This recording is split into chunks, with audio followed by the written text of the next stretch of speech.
So good morning everyone and I welcome you all to 5 AM the Hindu session के अंदर। और आज जो हम लोग टॉपिक डिस्कस करेंगे ये सारे टॉपिक्स हैं, काफ़ी ज़्यादा टॉपिक्स हैं।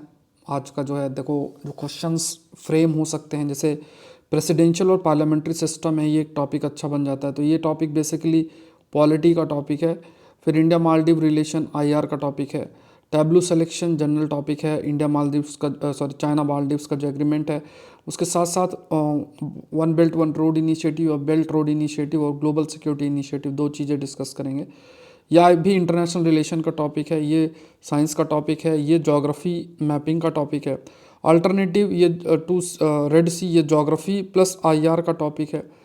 और फिर आपका cleanest city award general topic prelims का है, revise rule under schedule M. तो ये 5M में मैंने आपको ऑलरेडी कर रखा था, बट आज डिटेल में हिंदू में आ गया, तो इसलिए डिस्कस करेंगे। तो ये टॉपिक भी हेल्थ और साइंस के अंदर हम इसको इंक्लूड कर सकते हैं। तो ये सारे के सारे टॉपिक्स आप देखो आप कि जैसे न्यूज़पेपर इतना इंपॉर्टेंट है, और इसमें कितने टॉपिक्स हो गए हैं, लगभग आप देख लो 8-10 टॉपिक्स यहाँ पे हैं। उसके अलावा 8 टॉपिक आपके 5M सीरीज़ के अंदर होते हैं। तो इतना बहुत बहुत कंटेंट है, मतलब, और हाई क्वालिटी कंटेंट है, मतलब जो आपको UPSC के लिए पढ़ना है। ये कोई ऐसे पॉलिटिकल न्यूज़ और ऐसा नहीं है। तो इस चैनल से ज़रूर से जुड़े, Saurabh Pandey UPSC YouTube channel, and download Saurabh Pandey CSE app. ठीक है, तो उसमें भी काफ़ी सारा फ्री कंटेंट आपको, जो पॉइंटर करंट अफेयर्स है, और भी GS रिपोर्टर मैगजीन है, और द हिंदू के जो टॉपिक्स हैं उनकी कंपाइलेशंस हैं, वो सब कुछ आपको वहाँ पे मिल जाएगा। तो शुरू करते हैं। देखो पहला ये क्वेश्चन देख लो पहले। Parliamentary system is the only way to run diverse democratic system of India. Examine करना बहुत बढ़िया तरीके से सोच के लिखना, 15 नंबर में लिखना है। और Saurabh Pandey UPSC Telegram channel पे आप अपने आंसर सेंड कर सकते हो। कोई क्वेरी है तो आप मुझे मैसेज करें इस नंबर पे।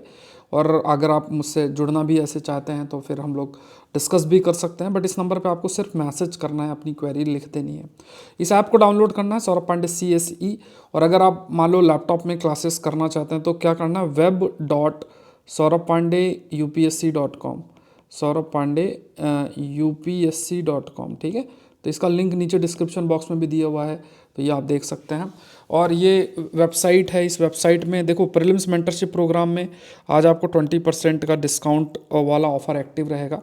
तो आप लोग के काफ़ी मैसेजेस भी आए, तो मैंने डेमो क्लास डाल दी है मेंटरशिप प्रोग्राम के लिए, तो इसको मिस नहीं करना। एग्रीकल्चर ऑप्शनल आपका चल ही रहा है, और UPSC की प्रीलिम्स टेस्ट सीरीज़ की एडवांस करंट अफेयर्स में 50% ऑफ है, तो ये भी आप लोग कर लें। 13th टेस्ट शेड्यूल्ड है, टोटल 50 टेस्ट हैं और 13 टेस्ट हैं। मैं इसके रिवीजन PDF भी आपको डालने लग जाऊंगा, तो आप लोग अपना रिवीजन भी कर लेना।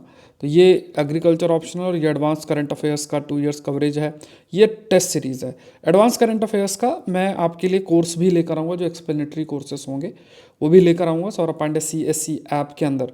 और वो आपका जनवरी एंड या फरवरी फर्स्ट वीक से स्टार्ट हो जाएगा, और उस कोर्स में सारी चीज़ें हम लोग 2 इयर्स का कवर करेंगे। तो अभी आपको थोड़ा सा वेट करना है, क्योंकि कोई भी करंट अफेयर्स अभी आपको नहीं करना है, बिकॉज आपको एटलीस्ट मिड ऑफ अप्रैल तक चीज़ों को कवर करना भी। आप अपनी स्टैटिक को अच्छा करें अगर आप 24 की तैयारी कर रहे हैं, तो ये ध्यान रखें। तो स्टार्ट करते हैं, शुरू करते हैं आज के डिस्कशन को। तो पहला देख लो, Indian parliament a promise burn. अब देखो इन्होंने मतलब प्रेसिडेंशियल सिस्टम और पार्लियामेंट्री सिस्टम पे चर्चा कर रखी है, इन्होंने बहुत ही ऐसे अपने ओपिनियंस दे रखे हैं। अब हमें जो ये टॉपिक निकालना है, हमारे लिए जो टॉपिक निकलता है, तो मैंने एक टेबल फॉर्म में कर लिया है। तो एक तो presidential versus parliamentary system, parliament का जो सिस्टम, पार्लियामेंट्री सिस्टम जैसे हमारा जो हम सिस्टम फॉलो करते हैं वो पार्लियामेंट्री सिस्टम है, और US का जो सिस्टम है वो प्रेसिडेंशियल सिस्टम है। तो दोनों में हमें डिफरेंस देखना है। और ये भी आप समझो कि जैसे हमारी इतनी ज़्यादा डाइवर्सिटी है, तो हमारे लिए फिजिबल क्या होगा, पार्लियामेंट्री सिस्टम हमारे लिए फिजिबल होगा। अब यहाँ पे देखो पार्लियामेंट्री सिस्टम में क्या है, प्राइम मिनिस्टर लीडर है, हेड ऑफ द पार्लियामेंट और लॉ मेकिंग बॉडी।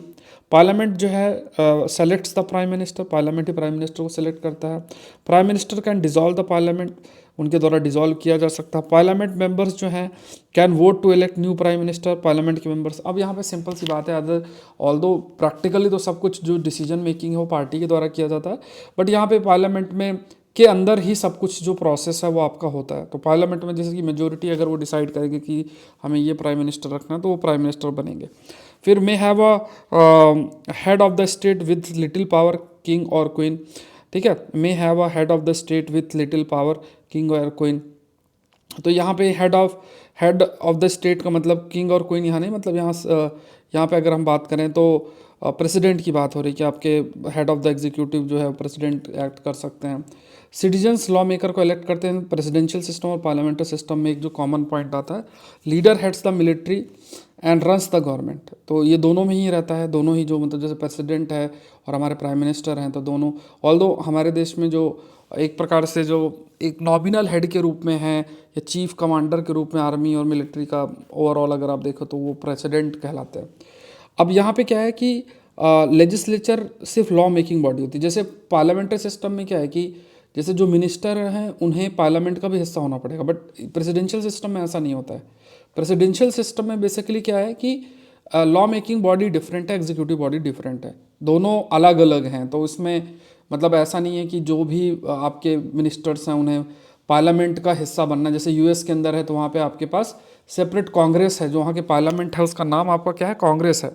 जैसे हमारे देश में पॉलिटिकल पार्टी, बट वहाँ पे क्या है वो एक हम क्या वी कैन से कि वहाँ के पार्लियामेंट है एक जिसे हम कांग्रेस कहते हैं, तो उसमें अपना वो लॉ मेकिंग करती है और जो प्रेसिडेंट हैं वो अपने मिनिस्टर्स को अपने हिसाब से चूज़ करते हैं, सेक्रेटरी के नाम से फिर वो काम करते हैं।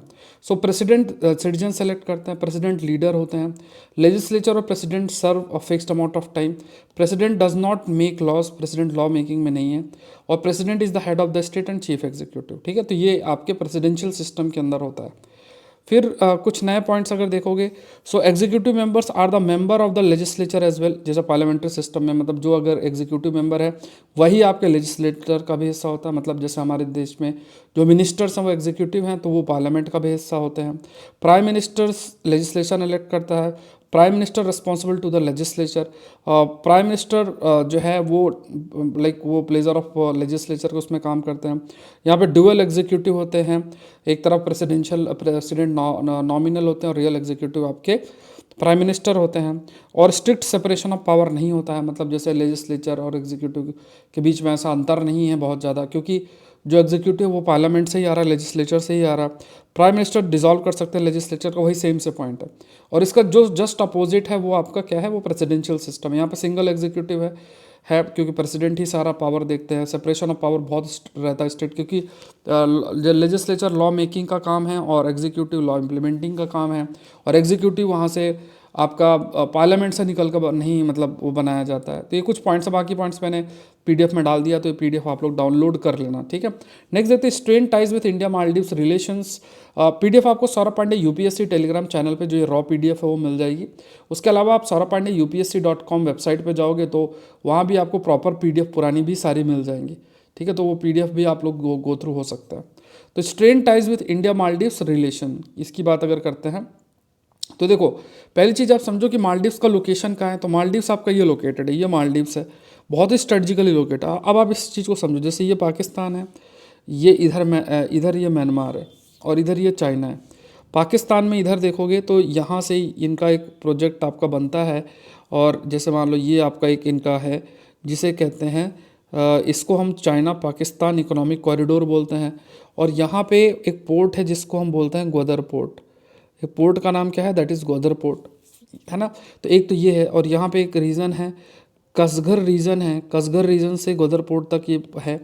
और यहाँ पे एक वैली है, उस वैली को भी हम कहते हैं, जो कि पाकिस्तान ने चीन को दे दिया था, उसे सक्सगम वैली बोलता है, वो ये भी यहाँ पे लोकेटेड है। इसके बाद अगर आप देखोगे तो म्यांमार, तो पाकिस्तान पूरा कंट्रोल्ड है पूरे तरीके से। अगर आप देखो तो पाकिस्तान पे पूरा चाइना का अच्छा खासा कंट्रोल। तो यहाँ पे क्या है कि इंडिया एक तरीके से यहाँ से उसका ब्लॉक हो गया, इंडिया इधर नहीं जा सकता। अब इंडिया चाहता है, जैसे इंडिया की एक्ट ईस्ट पॉलिसी है, एक्ट ईस्ट पॉलिसी में इंडिया ने एक जो गोल अपना रखा हुआ था, जो एक्ट ईस्ट पॉलिसी है उसमें हमने ये देखा था कि इंडिया बेसिकली ये जो नॉर्थ ईस्टर्न रीजन को कनेक्ट करेगा, ठीक है। इंडिया जो है नॉर्थ ईस्टर्न रीजन को इस जगह से आपका कनेक्ट करेगा। लेकिन यहाँ भी अगर आप देखो तो जो नॉर्थ ईस्टर्न, जैसे जो हमारा नॉर्थ ईस्टर्न रीजन है, ये नॉर्थ ईस्टर्न रीजन का अगर हमें जो डेवलपमेंट करना है उसमें भी काफ़ी सारे चैलेंजेस हमें फेस करने पड़ते हैं। बिकॉज एक चैलेंज बड़ा है कि जो म्यांमार है, म्यांमार में भी चाइना का बढ़िया कंट्रोल है। क्यों?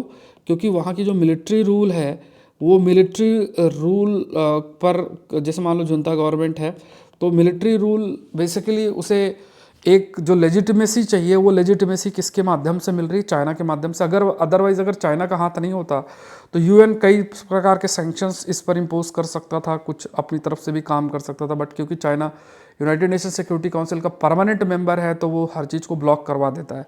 तो यहाँ भी इंडिया जो एम है कि हम इधर अपने नॉर्थ ईस्ट को इधर कनेक्ट करेंगे, वो भी नहीं हो पाता, क्योंकि म्यांमार पूरे तरीके से आपका वो चाइना के कहने पे ही चलेगा। दूसरा इधर देखो श्रीलंका की अगर बात करो तो यहाँ पे जैसे if you talk about Sri Lanka, तो ये जो श्रीलंका है तो श्रीलंका में भी इफ़ यू यहाँ पे भी आपके पास पोर्ट है जिसे हम हम्बन टोटा पोर्ट बोलते हैं, हम्बन टोटा पोर्ट। अब यहाँ पे भी ये जो हम्बन टोटा पोर्ट है ये भी 99 ईयर्स के लिए चाइना ने ले लिया।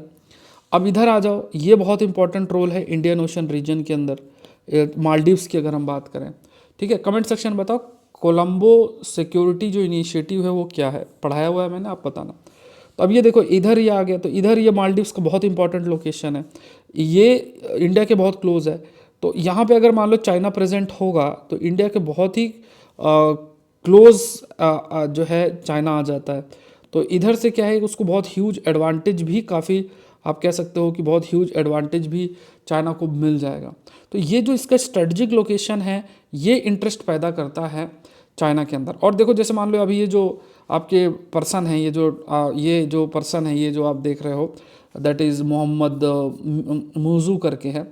तो ये क्या है कि इनको अगर मान लो चाइना को है कि यार ये लीडर अगर आ जाए तो उनका इंटरेस्ट स्टैब्लिश हो जाएगा, तो वो फिर पूरा, क्योंकि ज़्यादा 5-5.5 लाख लोग रहते हैं तो इनको, और प्लस रिलीजियस इस्लामिक सेंटिमेंट्स को इस तरीके से डेवलप करना कि एक तरीके से वो एंटी इंडिया सेंटिमेंट बन जाए मालदीव्स के अंदर, क्योंकि मोर देन 95% पॉपुलेशन मुस्लिम्स हैं, इस्लाम को फॉलो करते हैं। तो उसमें एक ऐसा नेगेटिव सेंटिमेंट डेवलप कर दिया जाए कि वो एंटी इंडिया सेंटिमेंट बन जाए, कुछ इस टाइप से। तो ये सब में चाइना मिस इन्फॉर्मेशन डिसइन्फॉर्मेशन में बहुत आगे है, और अपने आदमी को वहाँ बिठा दिया तो इससे क्या होगा कि जितने भी एग्रीमेंट्स और सारी चीज़ें वो साइन कर सकता है, ठीक है। तो ये है। अब ये फिर अपना क्या होता है कि उधारी देता है और डेट ट्रैप स्ट्रेटजी में भी अपने फंसा लेता है।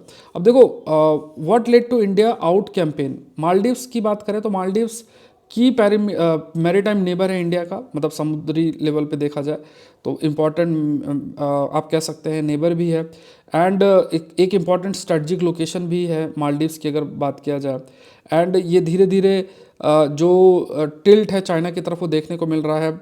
मालदीव्स की इंडिया ने बहुत अधिक मदद की थी, मतलब एक अगर आप देखोगे इंसिडेंस भी होता है, उस ऑपरेशन का नाम कैक्टस था या कुछ ऐसी था, एक बार चेक करना। तो यहाँ पे जब वहाँ से आपके श्रीलंका से कुछ लोगों ने आके वहाँ पे कैप्चर कर लिया था, कू कैरी आउट किया था, तो फिर इंडिया ने सपोर्ट जो है किया था, और उस वजह से मालदीव्स के अंदर जो सिस्टम है वो बच पाया था। फिर वहाँ के जो प्रेसिडेंट थे उन्होंने काफ़ी थैंक किया था।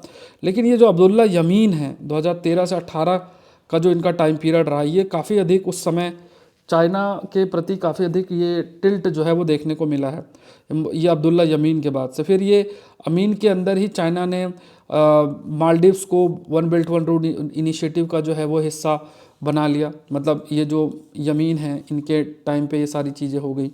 फिर इब्राहिम मोहम्मद सोलिह करके आए, तो ये जो कि ये जैसे ये पार्टी है ना, ये इंडिया के लिए थोड़ा पॉजिटिव रखती है, तो मालदीवियन डेमोक्रेटिक पार्टी है।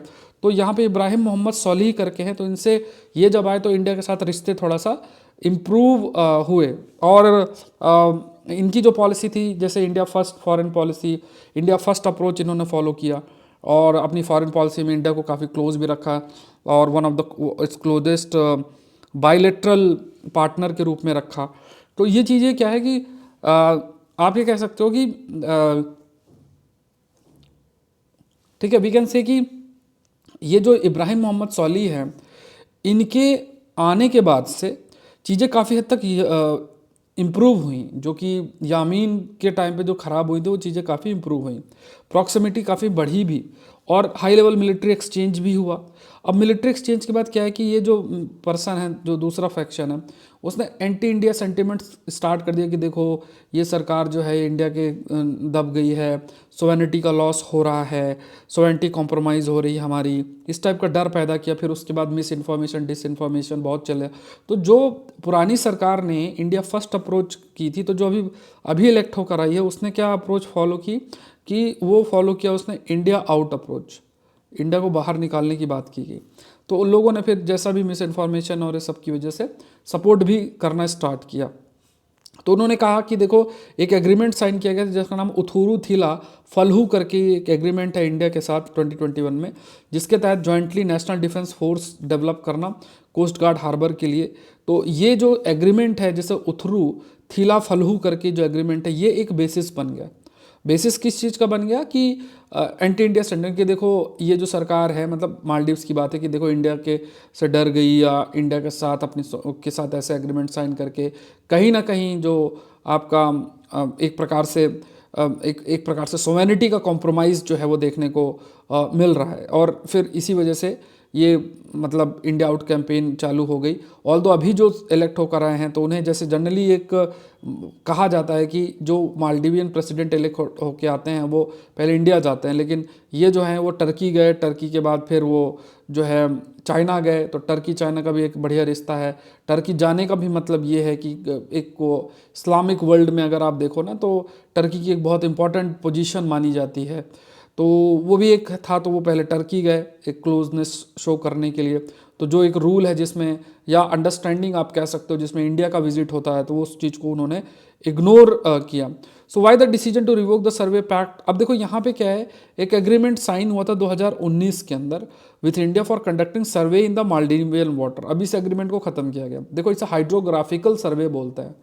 हाइड्रोग्राफी का मतलब क्या है कि जैसे जो समुद्र है इसके पर हमने पहले चर्चा कर रखी है, समुद्र के पानी को और टोपोग्राफी को स्टडी करना। अब ये इसका देखो एक तो क्लाइमेटिक कंडीशंस के कंटेक्स्ट में तो चलो ये बहुत इंपॉर्टेंट है, लेकिन या फिर मैराइन इकोलॉजी के कंटेक्स्ट में बहुत इंपॉर्टेंट है। लेकिन एक जो इंटरेस्टिंग चीज़ होती है कि जैसे वहाँ जो पनडुब्बियाँ होती हैं या फिर कोई अगर प्रोजेक्ट रन हो रहा है तो वो सबकी जानकारी पूरी अब मिल जाती है। जैसे पनडुब्बियाँ नीचे से सबमरीन जो है नीचे से जाएंगी, अब समुद्र का हर चीज़ अगर आप छानोगे तो उससे पता चल जाएगा कि ये रूट है और क्या मूवमेंट है, कब मूवमेंट है, वो सारा जानकारी मिल जाएगा। तो ये भी है। लेकिन अब क्योंकि ये एग्रीमेंट तोड़ के, क्योंकि जैसे मगर अगर आप देखोगे तो इंडियन टूरिस्ट भी हैं सबसे ज़्यादा मालदीव्स में। Indian tourist more than 2 lakh हैं, फिर रशियन टूरिस्ट है, फिर चाइनीज़ टूरिस्ट है। चाइनीज़ टूरिस्ट लगभग 1,87,000 है। 2,01,000 के आसपास रशियन है और लगभग आप मान लो कि 2,10,20,000 ऐसा कुछ इंडियंस टूरिस्ट जाते हैं। तो इंडिया नहीं जाएंगे तो इसके लिए फिर ये तैयार बैठे हैं, ये जो पर्सन है प्रेसिडेंट है जो अभी नया, तो ये चाइना टूरिस्ट को करेगा और रशियन टूरिस्ट को करेगा। ये रशिया और चाइना साथ में ही है क्योंकि उनका भी काफ़ी कोलैबोरेशन भी है। तो मालदीव्स में काफ़ी अधिक ये लोग अपना प्रेजेंस बढ़ाएंगे और स्ट्रेटजिक जो हमें लॉस भी इसमें कहीं ना कहीं इस पर ज़रूर से होगा। अब ये तभी रिवर्स हो सकता है जब दूसरा जो मतलब एमडीबी की जो पार्टी है उसके कोई जो लीडर है वो दोबारा से प्रेसिडेंट बने, तब कुछ हो सकता है। नेक्स्ट देखते हैं, इस tableau selection turning into political battle ground. तो ये टैब्लू जो होता है ना, जैसे आप देखोगे जब रिपब्लिक डे परेड होती है तो अपना अपना जो स्टेट्स होते हैं तो स्टेट्स अपना टैब्लू रखता है, अपना कल्चर को रिप्रेजेंट करते हैं। अब इसमें 15-16 ही सेलेक्ट होते हैं, बाकी नहीं हो पाते हैं। तो अभी आप देखोगे तो कई सारे स्टेट्स हैं, उन्होंने कहा कि सेंट्रल गवर्नमेंट जो है काफ़ी डिस्क्रिमिनेशन कर रही है इस टाइप से। तो इसका एक सिलेक्शन क्राइटेरिया, इसमें प्रीलिम्स का भी प्रश्न बन सकता है। तो डिफेंस मिनिस्ट्री ने एक रोटेशनल प्लान जो है सामने रखा है, जैसे हर एक स्टेट और यूनियन टेरिटरी को मौका मिले कि वो अपना जो टैब्लू है उसको रिपब्लिक डे परेड में रख सके हर 3 साल के साइकिल में। अब इसमें क्या है कि अभी जैसे जैसे टैब्लू 16 स्टेट और यूनियन टेरिटरी का सेलेक्ट किया जाता है जो कि 26 जनवरी को परेड करेंगे। बट कुछ ऐसे जैसे दिल्ली, पंजाब, कर्नाटका, यहाँ पे जो अपोजिशन है तो उन्होंने फिर उसको थोड़ा पॉलिटिसाइज भी किया, पॉलिटिकल उसमें कहा कि देखो हमारा सेलेक्ट नहीं किया गया। तो ओनली 15 to 16 को ही सेलेक्ट किया जाता है, हर साल सिलेक्शन जो है होता है। और जो सेलेक्ट नहीं होते हैं उन्हें टैब्लू भारत पर्व जो कि जनवरी 23 से लेके 31 तक होता है रेड फोर्ट में, तो वहाँ पे उनको इनवाइट किया जाता है कि आप उसमें जो है परेड जो है कर सकते हैं।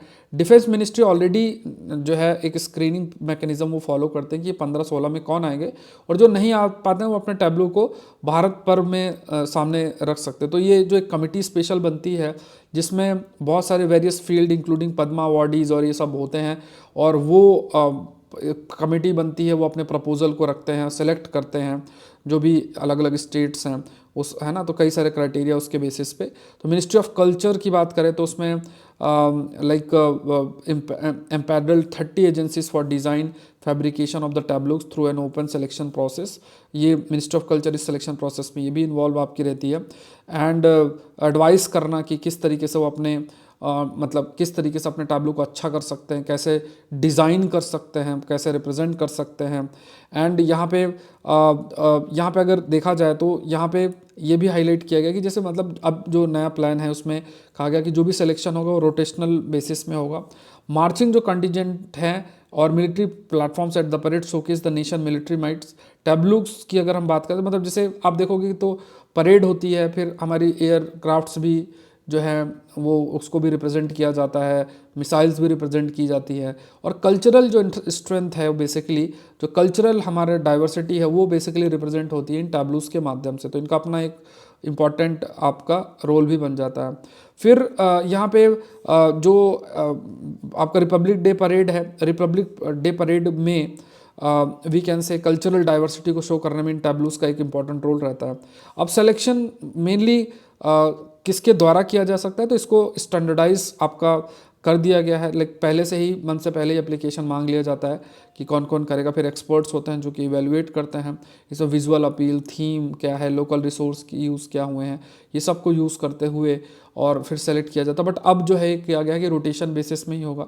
3 साल के अंदर सबको मौका मिलेगा, किसी भी प्रकार का जो टेंशन इसमें क्रिएट ना हो ऐसा इंश्योर करना है। नेक्स्ट देखते हैं Maldives China commits to greater strategic cooperation signs 20 MOUs। 20 MOUs जो हैं वो साइन किए गए हैं। ठीक है, तो ये देख लेते हैं। अच्छा, प्रीलिम्स मेंटरशिप प्रोग्राम का मैंने कल डेमो लेक्चर डाल दिया था, आप लोग एक बार गो थ्रू हो जाओ। तो 24 की जो भी तैयारी कर रहे हैं तो आज आपको 20% ऑफ वाला ऑफर एक्टिव है, तो आप लोग अपना ज्वाइन कर लेना। ठीक है, उसमें मैंने आपको सारा टारगेट और ये सब दिया है जिससे आप अंडरस्टैंड कर सको कि किस तरीके से हम मेंटरशिप प्रोग्राम को प्रोसीड करेंगे। चलो, तो वो भी आपका सौरभ पांडे CSE ऐप या सौरभ पांडे UPSC.com वेबसाइट पे आप जाके देख सकते हैं। Maldives China commit to greater strategic cooperation signs 20 MOU। तो देखो दोनों देशों ने, अगर आप देखो यहाँ पे 20 एग्रीमेंट साइन किया टूरिज्म में, और फिर अपना जो बायलैटरल टाइज है उसको इंक्रीज करना, और ये भी है कि अपना कॉम्प्रहेंसिव स्ट्रेटजिक पार्टनरशिप, अपने जो टाइज है उसको मतलब हाई लेवल तक रीच करा लिया है, that is comprehensive strategic cooperative partnership. कई सारे एरियाज़ में 20 एग्रीमेंट्स जो हैं लगभग साइन हुए हैं, like for example tourism cooperation, disaster है, ब्लू इकोनॉमी है जो समुद्र से रिलेटेड, मैराइन रिसोर्स को कैसे यूज़ किया जा सकता है, इन्वेस्टमेंट को स्ट्रेंथन करना डिजिटल इकोनॉमी में, बेल्ट एंड रोड इनिशिएटिव, फिर उसके बाद ग्रांट प्रोवाइड करना मालदीव्स को, ये सब चीज़ें हैं। तो ये सब एरियाज़ में एग्रीमेंट जो है लगभग 20 एग्रीमेंट के आसपास साइन किया गया। कई प्रोजेक्ट में लोग पैसा भी देंगे। अब देखो ये चाइना की एक स्ट्रेटजी है जो हम लोगों ने कई बार स्टडी भी की है, उसे हम डेट ट्रैप स्ट्रेटजी बोलते हैं। चाइना क्या करेगा, उधारी दे देगा, फिर ऐसे प्रोजेक्ट में उधारी देगा जिसमें फिर वो इकोनॉमिक रिटर्न नहीं होता है। अब फिर कहेगा कि अरे यार चलो कोई बात नहीं, तुम पैसा वापस नहीं कर पा रहे हो, ये जगह ही दे दो हमें।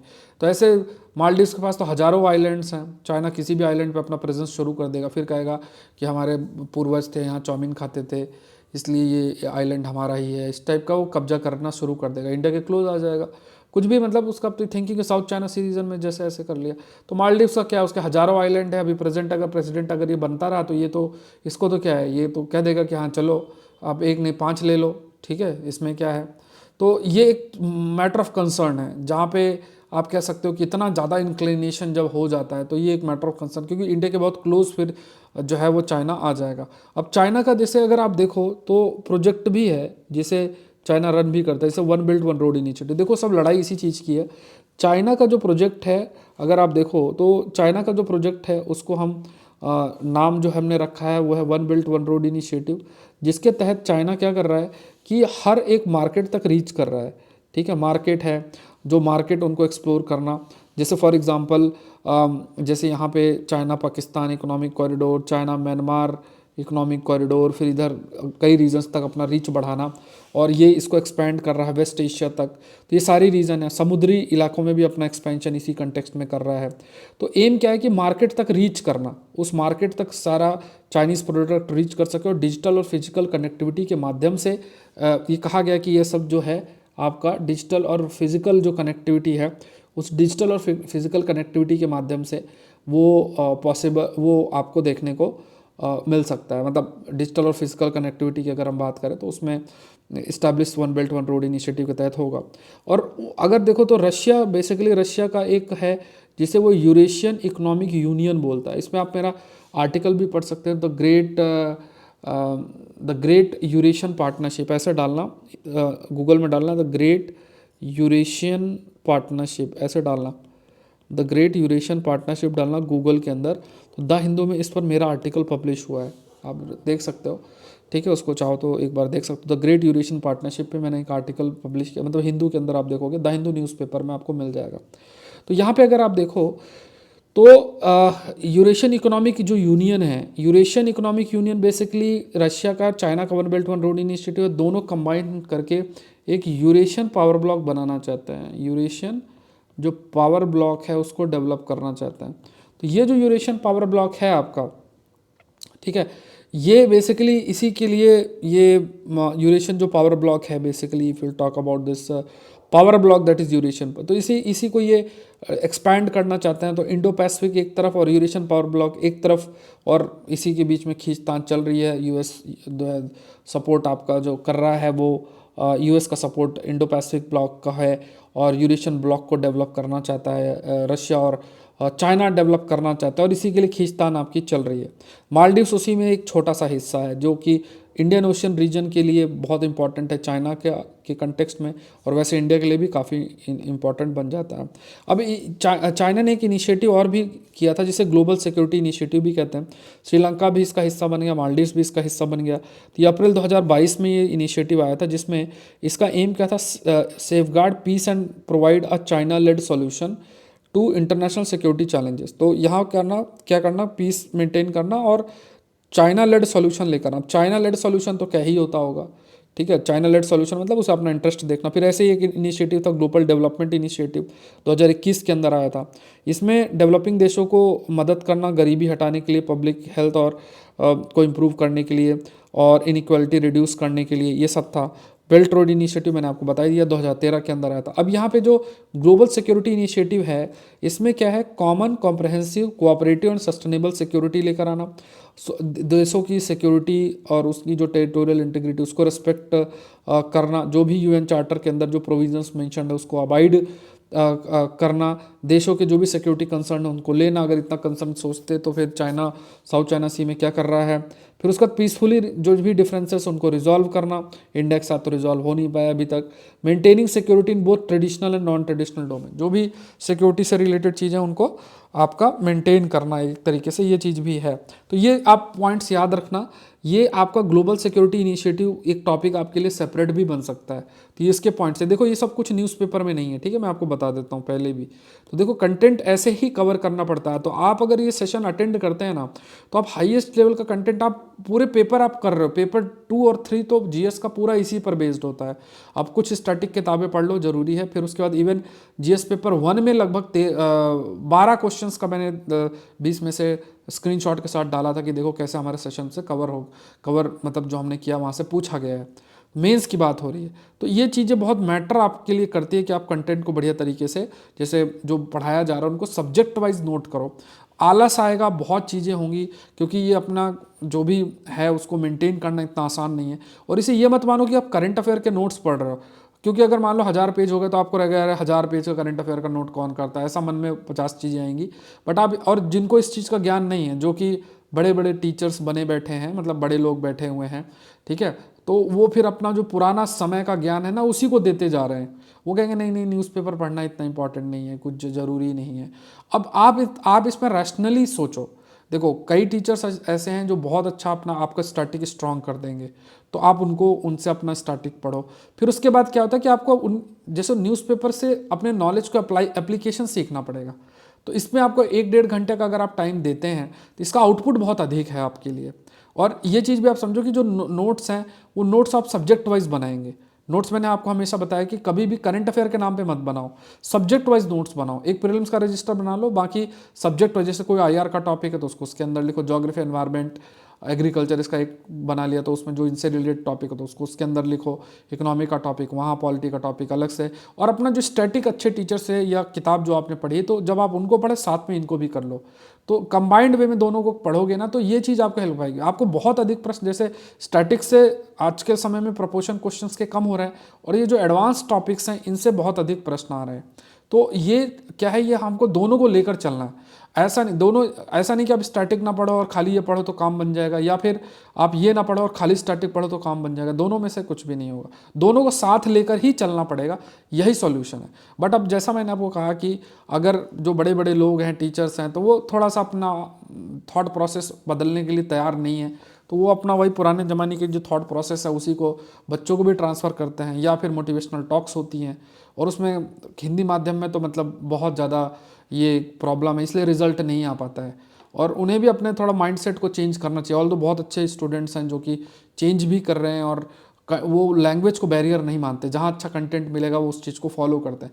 क्योंकि आप खुद सोचो इधर उधर की बातें कि आप देखो ना कि बड़े बड़े जितने भी टीचर्स हैं सब हिंदी माध्यम में हैं, कोई इंग्लिश माध्यम का टीचर आपको नहीं मिलेगा यूट्यूब में, है ना। इधर उधर की बहुत सारे आपके जो मोटिवेशनल टॉक्स और ये सब कुछ है वो आपको हिंदी माध्यम में मिलेगा।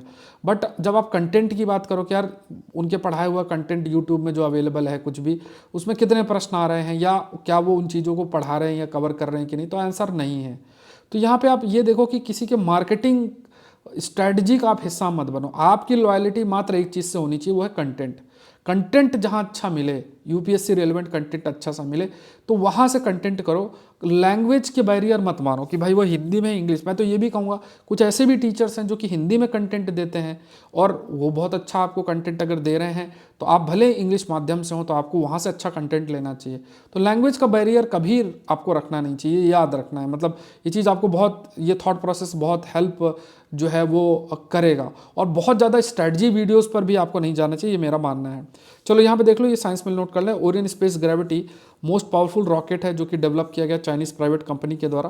तो ये यहाँ से हैयान नियर शांगडोंग प्रोविंस, ये मतलब जोग्राफी का आप ये देख लेना, शांगडोंग प्रोविंस चाइना के अंदर है। तो ये ग्रेविटी 1 नाम से पावरफुल रॉकेट है। तो ये अभी आपका ये आप देखो लॉन्च हुआ, इसके बारे में कुछ आएगा संडे को तो डिस्कस करेंगे।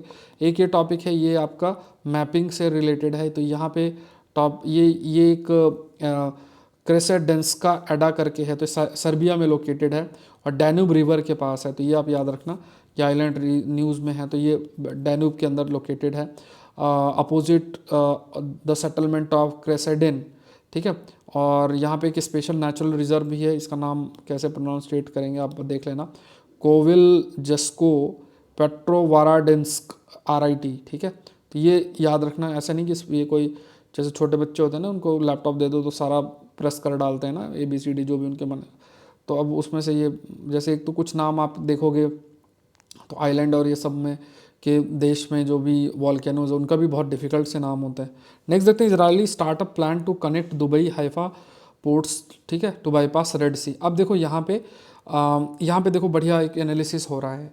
अब यहाँ पे हम लोग ये IR और ज्योग्राफी दोनों को लिंक करके टॉपिक बनेगा, तो ये थोड़ा सा नोट करना। रेड सी में जो भी चल रहा है वो मैंने पहले भी हमने एक्सप्लेन किया था, और India middle east Europe corridor हमने ये भी डिस्कस किया था। तो यहाँ पे अभी देखो कि एक रूट जो आपके लिए बन रहा है ये जबल अली करके है, जैसे ये एक तरफ ये जबल अली है, फिर ये एक तरफ आपका हैफा है। तो कुछ स्टार्टअप्स क्या कर रही हैं कि इनके जो ये रूट है इस अल्टरनेटिव रूट को डेवलप कर रही हैं। तो अभी तो जैसे मान लो ये गल्फ ऑफ एडन है, ये बबल मंदेप है और रेड सी है, तो यहाँ पे वो हाउतीज हमला कर रहे हैं इस रूट को इस्तेमाल ना किया जाए।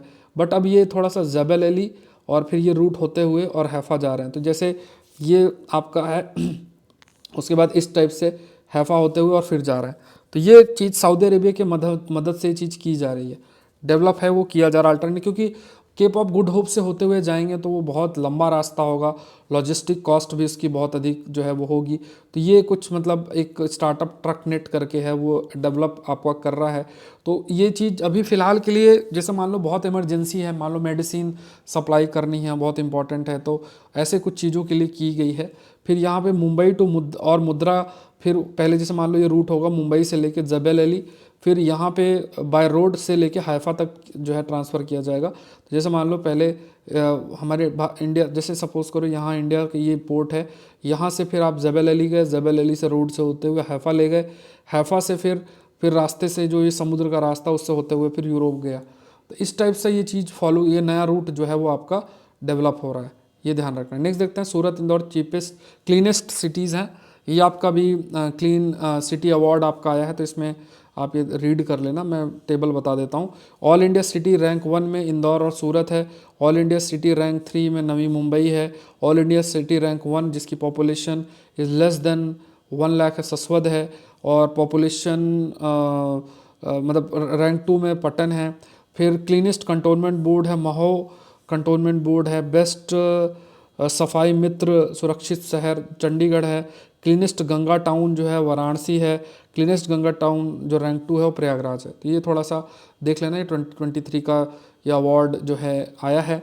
Maharashtra, Madhya Pradesh, Chhattisgarh top 3 awards best performing states के रूप में इन्होंने किया है। और फिर उसके बाद ये ठीक है, तो इसको आप लोग रीड कर लेना, ठीक है, जो मैंने बोला वही लिखा हुआ है, PDF में आपसे शेयर कर दूंगा। नेक्स्ट देख लेते हैं, ये शेड्यूल, ये मतलब ये इंपॉर्टेंट टॉपिक है, ये आपका हेल्थ और साइंस दो को लिंक कर लेते हैं। हेल्थ एंड साइंस के अंदर ये दोनों आ जाएगा।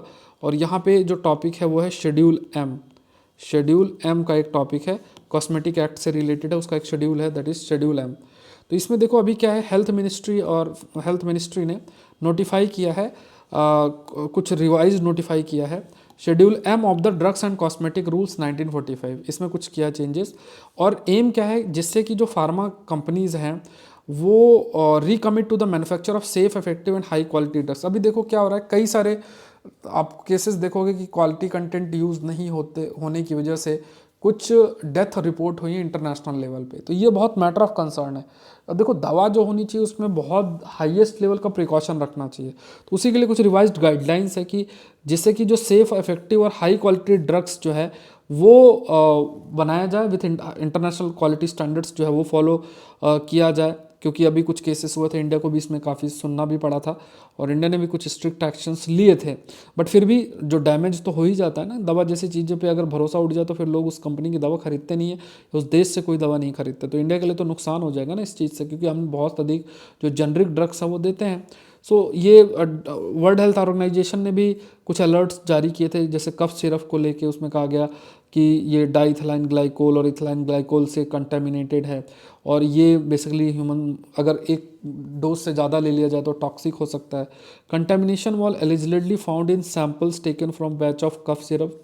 तो मतलब ये कुछ कफ सिरप जो प्रोड्यूस की जा रही तो उन्हीं से दवा जो है एक्सट्रैक्ट करके और मतलब सैंपल जो है वो लिया गया, और उसमें कहा गया कि कुछ ऐसी चीज़ें हैं जो कि उस कफ सिरप के अंदर है, और जिसकी वजह से चाइल्ड डेथ गैम्बिया के अंदर भी हुई। देखो यहाँ पे आप देखोगे ना, कफ सिरप जो दी जाती है या फिर जो यूज़ की जाती है, अगर आपने उसको ज़्यादा दे दिया, सपोज़ करो एक लेवल से ज़्यादा अगर आपने कफ सिरप जो है वो प्रोवाइड कर दी, तो उसके मतलब वी कैन से कि उसकी डेथ भी हो सकती है, खासतौर से बच्चों की डेथ हो सकती है ना। तो जैसे मतलब अभी आप देखोगे ना कि वो गोवा में जो केस चल रहा था, गोवा और वो जो एक लेडी हैं जिसने अपने 4 साल के बच्चे को अभी जो कहा जा रहा है कि मार दिया है, तो उसने कफ सिरप दिया था, मतलब एक कफ सिरप तो अपने घर से लाई थी, और एक कफ सिरप जो है उसने होटल वाले से मंगाई थी। तो फिर उसके बाद उस कफ सिरप को उसने बच्चे को दिया, और उसने ये कहा है कि मतलब फिर वो बच्चा उठा नहीं है, कुछ नहीं है। तो ये सब मतलब ये तो इन्वेस्टिगेशन का है, लेकिन यहाँ पे ये मतलब अगर जो जो मतलब जो एक्सपर्ट्स होते हैं ना वो इस एंगल को भी सर्च करेंगे कि ऐसा तो मतलब मान लो कि कफ सिरप का जो मान लो ऐसा कोई कफ सिरप हो जिसका, क्योंकि ये जो कफ सिरप होती है ना इनमें जो कुछ कुछ ऐसे केमिकल का इस्तेमाल हो जाता है जो सॉल्वेंट के रूप में है, और अगर आपने उसे एक डिफाइंड डोज से ज़्यादा दे दिया तो डेथ हो जाएगी। ये भी एक है, मतलब लोगों को पता नहीं होता, बट ये भी एक चीज़ है। तो इसी चीज़ को देखना है, मतलब ये भी एक एंगल है, सोचेंगे जो एक्सपर्ट हैं, मतलब वो जो इन्वेस्टिगेशन है, बाकी जो चल रहा है वो तो है ही, बट जो एक्सपर्ट हैं वो इस चीज़ को भी सोचेंगे। लेटेस्ट रिवीजन में 5 कैटेगरी ऑफ ड्रग्स हैं फार्मास्यूटिकल प्रोडक्ट, जिसमें हजार्डस सब्सटेंसेस होते हैं, जैसे सेक्स हार्मोन्स है, स्टेरॉइड्स हैं, साइटोटॉक्सिक सब्सटेंस, बायोलॉजिकल प्रोडक्ट, और ये रेडियो फार्मास्यूटिकल्स, ये कुछ कैटेगरी ऑफ ड्रग्स इनको भी इंक्लूड किया गया है। इसमें कुछ सेक्शंस और इंक्लूड किए गए हैं, introduction of pharmaceutical quality system, quality risk management, product quality review, qualification validation of equipment, computerise storage system of all drug, ये सब एडिशनल सेक्शंस जो हैं वो एड ऑन किए गए हैं। अब इसमें यह है कि जो भी मैन्युफैक्चरर है he must assume the responsibility, मतलब ऐसा नहीं कि आपने दवा बना लिया, अब आपकी जिम्मेदारी है कि जो भी दवा है वो फिट हो यूज़ के लिए, जो भी मतलब स्टैंडर्ड्स हैं वो मीट होने चाहिए, किसी भी प्रकार का रिस्क जो है पेशेंट को फेस ना करना पड़े, ये इंश्योर करना पड़ेगा। और अगर आप नहीं करते हो तो उसके लिए फिर जो भी अगर होगा तो उसमें आपको फेस मतलब लीगल एक्शन फेस करना पड़ सकता है। So company must market finished product only after getting satisfactory result, है ना। होता है ना कि जैसे आज के टाइम पे तुरंत जल्दीबाजी में दवा निकाल दी क्योंकि बेचना होता है। जैसे कोरोना के टाइम पे भी अमेरिका की एक कंपनी है फाइज़र, तो उसमें बोला गया कि उसने भी जल्दीबाजी में वैक्सीन लगा वो कर दी, मार्केटिंग कर दी, और बट भारत ने नहीं लिया था उससे, जो भी था वो लिया नहीं था। ऑल्दो फिर कुछ पॉलिटिकल पार्टीज़ काफ़ी क्रिटिसाइज़ भी कर रही थी, बोले दूसरे से क्यों नहीं आप ले लो, जल्दी से क्यों नहीं ले रहे हो, ऐसे ऐसे बातें हुई थी। इंडिया ने खुद अपना डेवलप किया था, क्योंकि वो जो एक्सपर्ट होंगे इंडिया के वो ये कह ही रहे होंगे ना कि यार ये इतना जल्दी बना लिया इन्होंने, बट कितना ज़्यादा इफेक्टिव हो सकता है। तो पैसा कमाने के लिए ऐसा ना जल्दीबाजी में दवा निकाल दी जाए बट वो इतना इफेक्टिव ना हो, तो पूरा आपको सेटिस्फैक्ट्री रिजल्ट के बाद ही चीज़ें करनी है। तो ये चीज़ भी इसमें इंक्लूड किया गया है। ये सब कुछ शेड्यूल एम के अंदर है। जैसे है ना, जैसे कॉन्स्टिट्यूशन में हमारे पास डिफरेंट शेड्यूल होते हैं, उसी तरीके से कोई भी रूल्स है, एक्ट है, उसमें भी अलग अलग शेड्यूल्स होते हैं। So manufacturing of the product and quality, इस पे फोकस करना। Observation from ongoing risk based inspection further emphasise the need for relook जो करंट गुड मैन्युफैक्चरिंग प्रैक्टिसेस, मतलब जो अभी तरीके हैं दवा बनाने के, मैन्युफैक्चरिंग करने के, उसके जो प्रैक्टिसेस हैं उनको रीलुक करना ज़रूरी है। और क्वालिटी डोमेन और मैन्युफैक्चरिंग को थोड़ा सा चेंज करने की ज़रूरत है। और ये भी देखना है कि लाइक आप जो कि चीज़ें मेंशन है शेड्यूल एम में, तो उसमें कुछ रीलुक और रिवाइज करना ज़रूरी है। और ये जो नोटिफाई किया गया है उसमें इसी चीज़ को रीलुक और रिवाइज करके चीज़ों को इंट्रोड्यूस किया गया। ठीक है, क्वेश्चन देख लो, parliamentary system is the only way to run diverse democratic system in India. 10 number का क्वेश्चन है। कोई क्वेरी है तो आप मुझे इस नंबर पे रीच कर सकते हो। Saurabh Pandey UPSC Telegram channel का लिंक डिस्क्रिप्शन बॉक्स में दिया हुआ है, वहाँ पे आप इसका पीडीएफ ले सकते हो। और आप देखो ये विजिट करना वेबसाइट saurabpandeyupsc.com पे, जहाँ पे आपको डेली करंट अफेयर के पीडीएफ मिल जाएंगे free. Monthly compilation the Hindu का मेंस क्वेश्चन के कंपाइलेशन और जीएस रिपोर्टर मैगजीन नवंबर वाली आ चुकी है, जिसमें ज्योग्राफी एनवायरनमेंट साइंस का है। तो ये सब फ्री कंटेंट है। ठीक है, ये सब फ्री कंटेंट है, तो आप डाउनलोड कर सकते हो, अपना ले सकते हो, प्रैक्टिस भी कर सकते हो। और ये सौरभ पांडे यूपीएससी में जगह तो कोर्स की सारी जो डिटेल्स है वो भी आपको मिल जाएंगी। ठीक है, तो यहाँ पे आप ये देख लो, यूपीएससी प्रीलिम्स मेंटरशिप प्रोग्राम आज 20% ऑफ है इसका, और कल इसकी क्लास है दूसरी वाली, और मैंने सारे टारगेट्स और सारे दे रखा है आपको। और ये भी आप देखना कि उसकी मैंने डेमो क्लास भी डाल दी है आपको, तो आप देखना चाहो कि कैसे होगी तो देख लेना। एडवांस करंट अफेयर्स जो है उसका जो टेस्ट सीरीज़ है, ये टेस्ट सीरीज़ आपकी 50% ऑफ इसका चल रहा है। तो 13वां टेस्ट आपका शेड्यूल्ड है इस संडे को। टोटल 50 टेस्ट दे लोगे तो मतलब 3000 टॉपिक्स आपके ऑलमोस्ट हो जाएंगे। ठीक है, तो मेंटरशिप प्रोग्राम आप ज्वाइन कर सकते हैं, 20% आज ऑफ है, और ये आप लोग इसका फ़ायदा उठा के ज्वाइन कर सकते हैं। और आपको जैसे ही ज्वाइन करें आप मुझे मेल करें, ये सारी जानकारी देना है आपको कि आपके क्या क्या सोर्सेस हैं, और फिर वीडियो देख लेना है जो यहाँ पड़ा हुआ है। ज्वाइन करने के बाद आप कोर्स में जाएंगे तो वो भी वीडियो देख सकते हैं, और देखने के बाद आप देखें कि वो जो टारगेट्स दिए गए हैं वो टारगेट्स को आपको मीट करना ही है। ठीक है, और उसमें मैंने कुछ स्ट्रिक्ट गाइडलाइंस दे रखी हैं, उनको भी आपको फॉलो करना चाहिए। मिलता है नेक्स्ट सेशन के अंदर। सेशन को लाइक करें, चैनल को सब्सक्राइब करें। Thank you everyone, thank you.